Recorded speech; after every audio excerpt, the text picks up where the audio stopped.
ओम नमो नमः। उत्तरं यत् समुद्रस्य हिमाद्रिश्चैव दक्षिणं वर्षं तत् भारतं नाम भारते यत्र सन्तति भारते यत्र सन्तति। युग पुरोधा परम पूज्य योगर्षि स्वामी जी महाराज परम श्रद्धेय वर्तमान धन्वंतरी आचार्य श्री जी की सूक्ष्म उपस्थिति को नमन करते हुए इस पतंजलि गुरुकुलम के सुरम्य प्रांगण में उपस्थित पूज्य प्राचार्य जी, आचार्य जी, गुरु जी एवं सभी शिक्षक वृंद व मेरी प्यारी बहनों को 76वें गणतंत्र दिवस की हार्दिक हार्दिक शुभकामनाएं। आज का यह दिन 26 जनवरी 2025 केवल एक तारीख नहीं है, ये हमारे देश की आत्मा, हमारे संविधान और हमारे गौरवशाली गणतंत्र का प्रतीक है। ये स्मरण दिलाता है उस संघर्ष, त्याग और बलिदान का जिसने हमें स्वतंत्र, संप्रभुता संपन्न और लोकतांत्रिक संविधान उपहार दिया है। यह संविधान डॉक्टर भीमराव अंबेडकर और संविधान सभा के सदस्यों के दृष्टि दूरदर्शिता और उनके अथक परिश्रम का परिणाम है, जो शान से लहरा रहे इस तिरंगे में हमें दृष्टिगोचर होता है।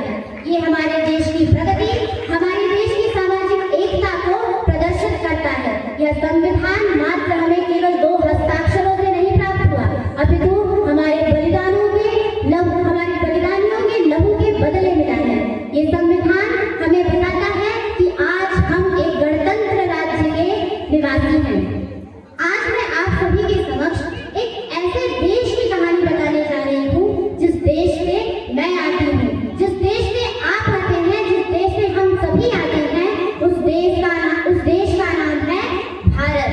उस देश का नाम भारत है। मैं और आप उस देश की संतान हैं। मैं और आप उस देश की संतान हैं जिसके तेज की पूरी दुनिया में पहचान है, जिसके तेज की पूरी दुनिया में पहचान है। जो वेद की ऋचाओं से जन्मा, कंदराव आश्रमों में पला है, युग पुरुषों की उंगली थामे तूफानों में भी अभय चला है, तूफानों में भी अभय चला है। न झुका न रुका न डरा है, न झुका न रुका न डरा है, सदियों ने देखा है। न झुका न रुका न डरा है, सदियों ने देखा है। इस उन्नत उर ने हर आक्रांता को बाहर फेंका है। इस उन्नत उर ने हर आक्रांता को बाहर फेंका है। ये उस शिव की धरती है, ये उस शिव की धरती है जिसने अमृत का दान किया जनहित के खातिर, जिसने विष का स्वयं पान किया जनहित के खातिर, जिसने स्वयं विष का पान किया।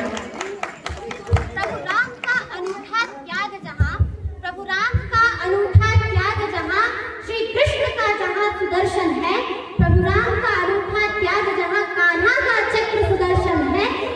भारत का नाम लो तो, भारत का नाम लो तो इन सब का होता दर्शन है, तो इन सब का होता दर्शन है। आर्यभट्ट भास्कर ने सर्वप्रथम सूर्य चंद्र का भेद जान लिया। आर्यभट्ट भास्कर ने सर्वप्रथम सूर्य चंद्र का भेद जान लिया। इन अतिथि पूजा करने वालों ने सबको अपना मान लिया। इन अतिथि पूजा करने वालों ने सबको अपना मान लिया। अत्रि गौतम गणाद जैमिनी पतंजलि ने दिया यही उपदेश। अत्रि गौतम गणाद जैमिनी पतंजलि ने दिया यही उपदेश। धन्य है हे भगवान मैं, जो तुमने दिया मुझको यह देश, जो तुमने दिया मुझको यह देश। हमें हमारे देश की भव्यता और विरासत पर गौरव होना चाहिए। हम इस देश में जन्मे हैं जहाँ कई सारे वीरों ने अपना बलिदान दिया है। इस देश की संस्कृति को कई सारे अत्याचारियों ने इसे नष्ट करने का पूर्ण प्रयास किया, लेकिन आज भी हमारी सत्ता विद्यमान है। इसलिए हमें अपने इस सत्ता को बचाने के लिए अथक प्रयास करने चाहिए। मैं आपको बताना चाहूंगी कि हमारे देश में सबसे ज्यादा युवा शक्ति विद्यमान है, जो हमारे देश की उन्नति के लिए एक अस्त्र बन सकती है।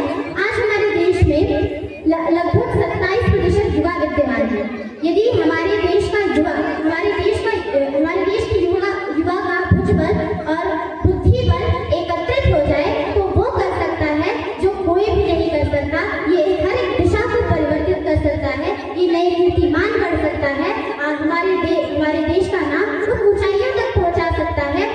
जिस पार हम कभी अभी तक गए नहीं हैं।